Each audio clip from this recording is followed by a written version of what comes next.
কতগুলো আলেমকে হত্যা করেছেন, এতিমকে হত্যা করেছেন, কতগুলো বিডিআর অফিসারকে হত্যা করছে, এতগুলো অফিসারকে মারলো, 57 জন অফিসারকে হত্যা করলো।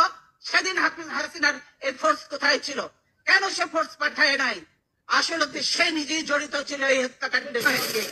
আজকে তো এমন অনেক আননোন চেহারা দেখা যায় যাদেরকে চেনা যায় না যে তারা আসলেই বাংলাদেশি কিনা।